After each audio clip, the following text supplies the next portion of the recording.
Okay, sr1. So I'll check your collars and leads first. For both your dogs, yeah? Yeah. Lovely.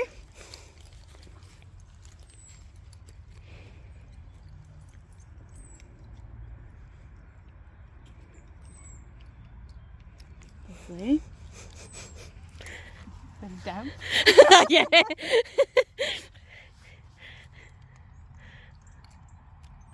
Nice.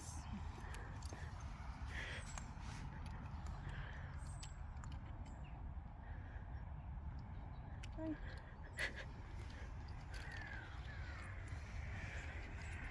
I know your dog's tired. So. Okay.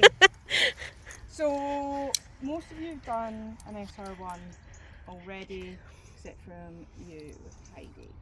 So what will happen is, warm-up area is in the car park, so there shouldn't be any cars driving around, so just watch out just in case.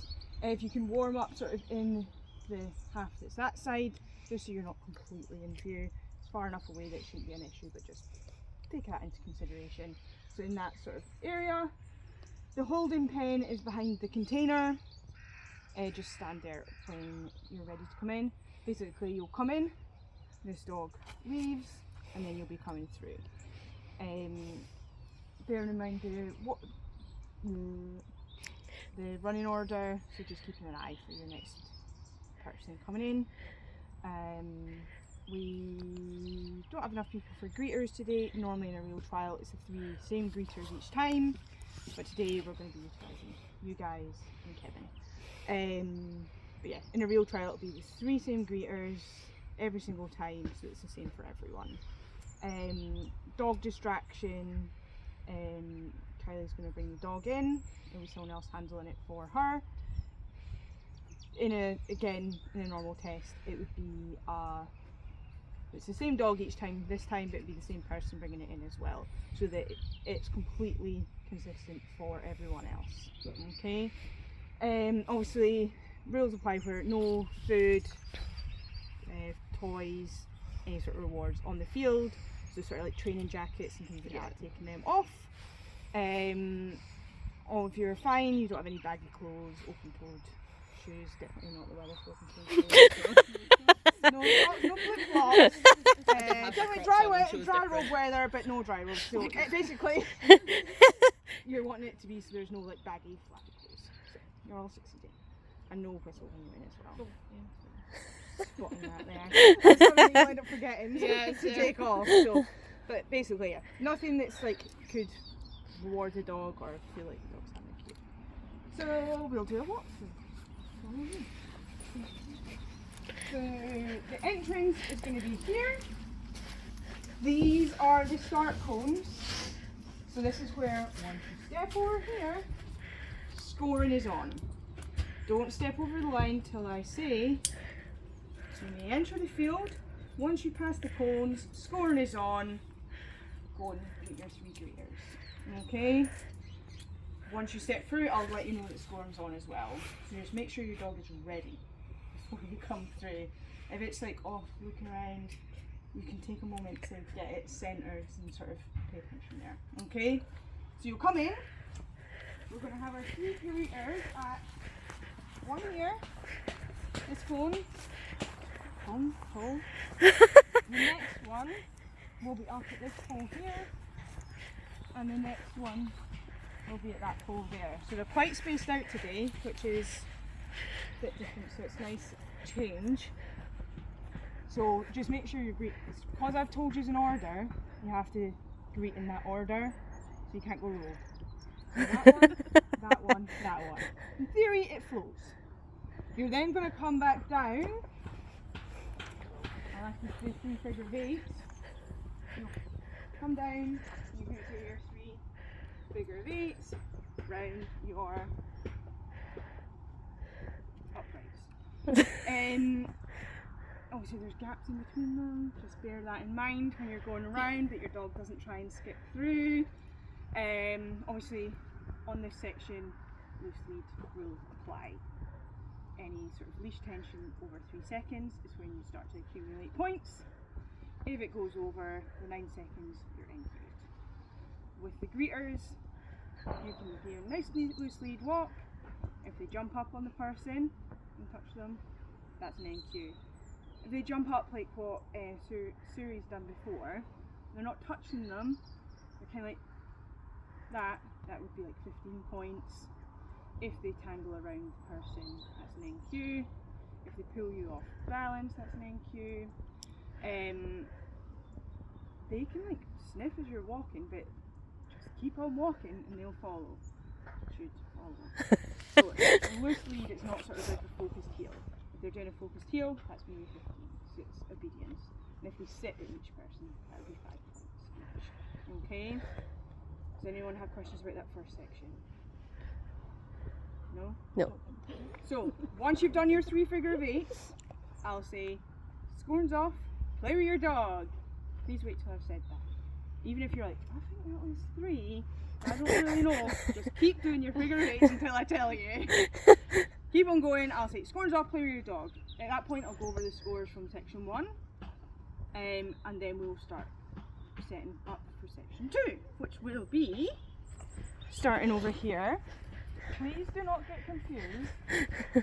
How could we possibly get confused? This is the one you're doing that looks beautiful. Not that one. That one is smoosh, but there is reason for this smoosh later on. I've utilised it. So, wait until I tell you to stand on the line. I'll say, go, stand on the line. And then once you stand on the line, scoring is on. I will let you know that as well. It's the straight line, not the cross that we're standing on. Thinking about what you want your dog to be doing before you're ready. So say you want to put them in a sit, then you can stand on the line, wait, and I'll ask you to call your dog to middle. So don't, sometimes, I've done it before as well, you stand on the line, you panic, you're like, middle! I've not asked you to do it yet, so that's you engaged. So, stand on the line, when I say call your dog to middle, call your dog to middle, they'll come in, I'll then ask for a step forward, standing on the line again, use these lines, it's so easy to accidentally sort of step too much, normally on the steps and turns, that's the problem. I'll then say turn to your left. Just testing. And don't do that. So, thinking about your lefts and rights. Imagine you're driving a car, that's what I have to do. So turn to your left, you're standing on the line. Turn to your right, you're standing on the line. Your dog, if you've got a stand for your middle or a sit for a middle, every time you stand still, your dog should do whatever its middle position is. Then you're going to ask your dog to down, so down your dog. I'll then say step over your dog and attach the long line and remove your lead. So that's where attach the long line, remove your lead. Please do not put the lead on the floor. Please do not just hold the lead in your hand. Pull it and clip it around you. That way you have it on you for later on. Okay, so I will then ask for you to go out of sight. Your dog's it's down, it's doing so well. You're going to come all the way right here. I'm going to stand behind you.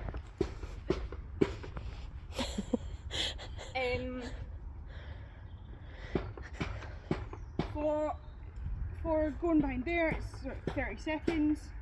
I will shout time when you have to come through. If you don't hear me, hopefully one of the spectators will also shimmy you along. You will then come back in. We are then going to be having our dog distraction. The dog distraction is going to be here. So this way, the long line won't be able to reach them. It's still in the distance. Bearing in mind, the dog's going to come in. It's going to stand here. I'll say, pat your dog. You pat it. I'll tell you when to stop. So I'll be, okay, thank you. The dog will go away. If your dog breaks its down, dog distractor person, leave.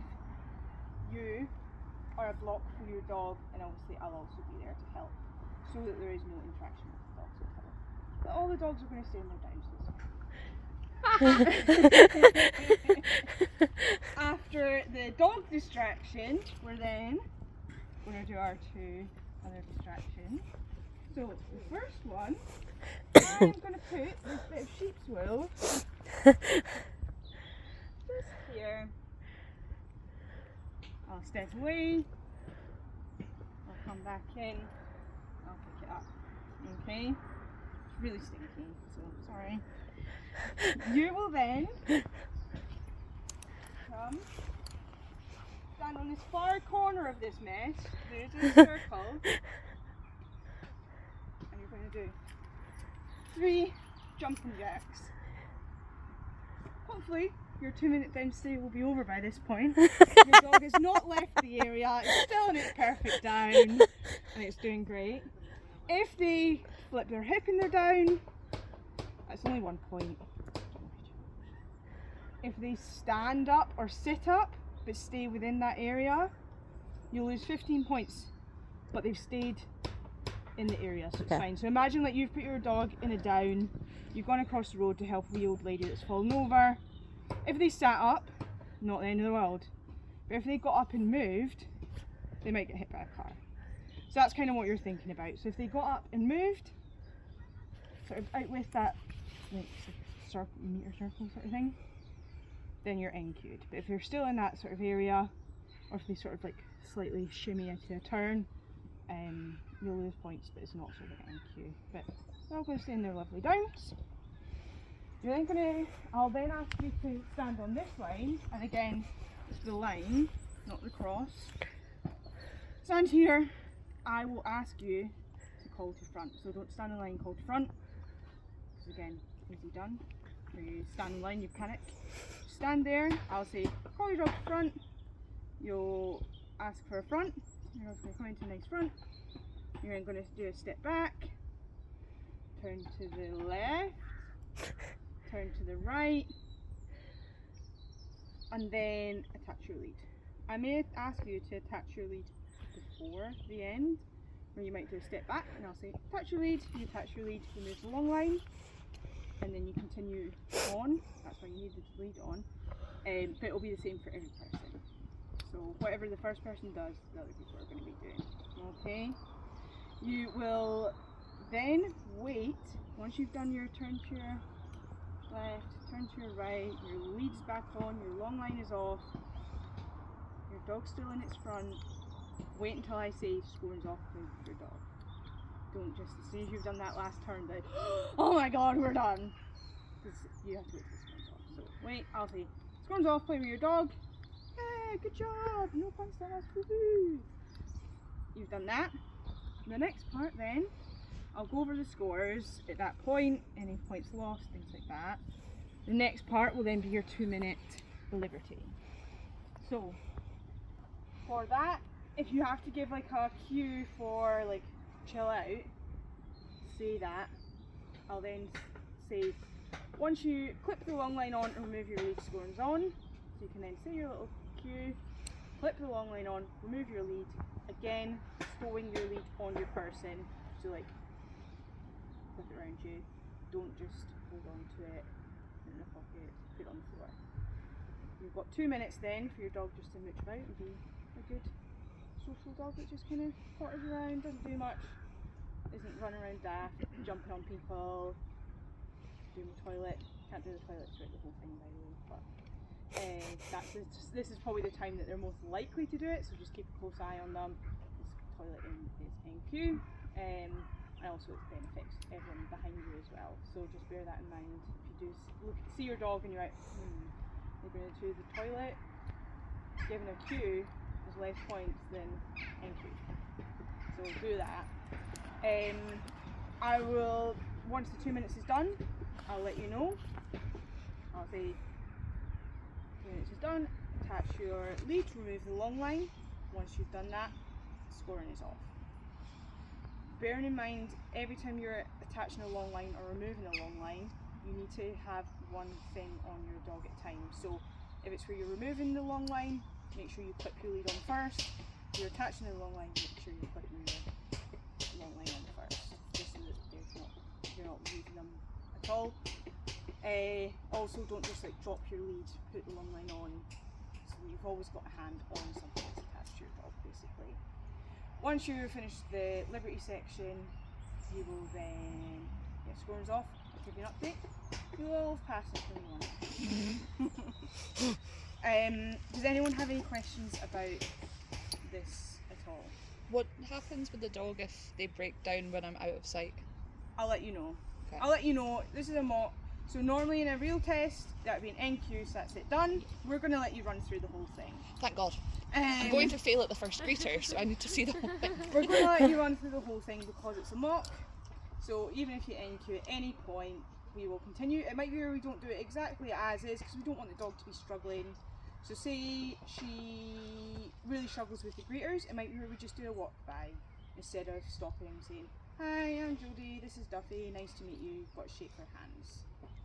If you are struggling with the downstay, with the out of sight, it might be where we just have it where you walk away, come back, and then we'll do like another little distraction. If she's really struggling, we'll do less distractions and then we'll do a recall to front. So it's not the full 2 minutes. It just depends on how they are, and we'll do it as close to the test as possible. But basically, we want it to be where we come in, greet our 3 greeters, shake their hand. "Hi, I'm Jodie, this is Duffy, nice to meet you." Obviously, don't say my name and my dog's name, say your own. If you panic though, say whatever. "Hi, I'm Duffy, this is Jodie." I've done that before. Once you've greeted your 3 greeters, you do your figure of 8.